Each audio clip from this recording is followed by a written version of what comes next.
Happy Monday. I'm Tristan Winder in the News 2 streaming studio at the Morning Pulse here on this May 12th, 2025.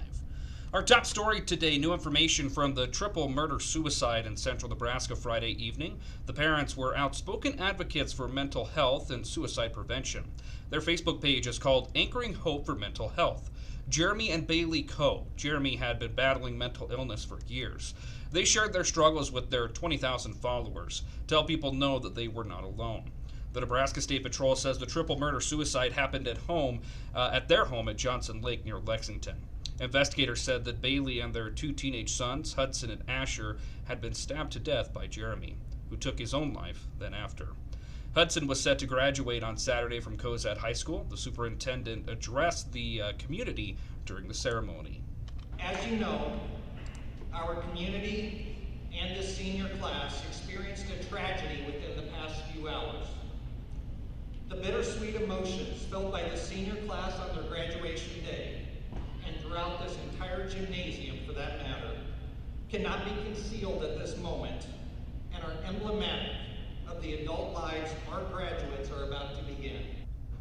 On Sunday, Bailey's parents wrote a heartbreaking social media post, but also critical of America's mental health care system, calling it a disaster. A reminder, if you or someone you know are struggling with your mental health, you can always call the Suicide and Crisis Lifeline by dialing 988 on your phone. News 2 will continue coverage of this case as we have members of the team in Dawson County yet today, so stick with us online and on air. On the topic of weather and these bone-dry conditions, Nebraska Governor Jim Pillen is extending a burn ban that's currently in place for a large part of the state, lasting until at least midnight on Tuesday, May 20th.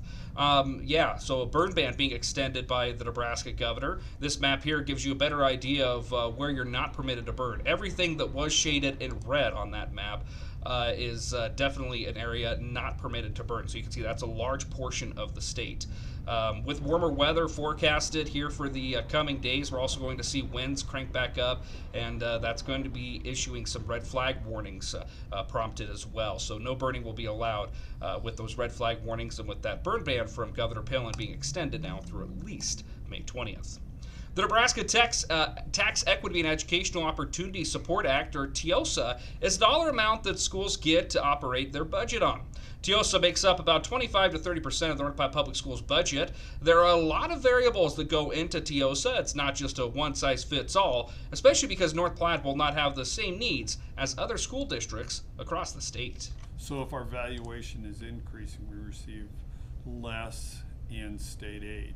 And that's been our concern over the last 4 or 5 years as valuations have increased in North Platte. We're very cognizant of where that state aid formula is going and what TEEOSA is doing to North Platte Public Schools. So we're continually watching what we have to do. That's Stuart Simpson, Director of Finance, Facilities, and Operations for North Platte Public Schools. President Trump says an executive order will be signed immediately to reduce prescription drug prices from 30 to 80%. President Trump made the announcement on Truth Social and says that the order will equalize drug costs throughout the world, so the U.S. will no longer be paying the highest prices. The rest of the world, that he says, will see price hikes to compensate.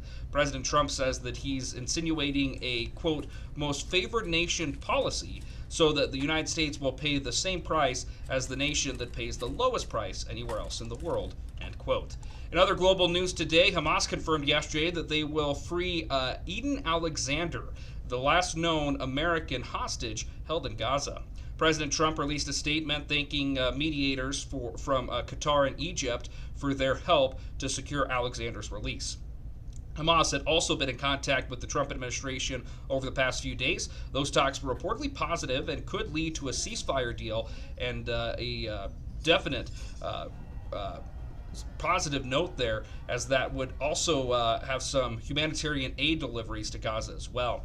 U.S. Special Envoy Adam Boehler also said that the U.S. has asked Hamas to release the bodies of 4 American hostages taken during its attack on South Israel in 2023.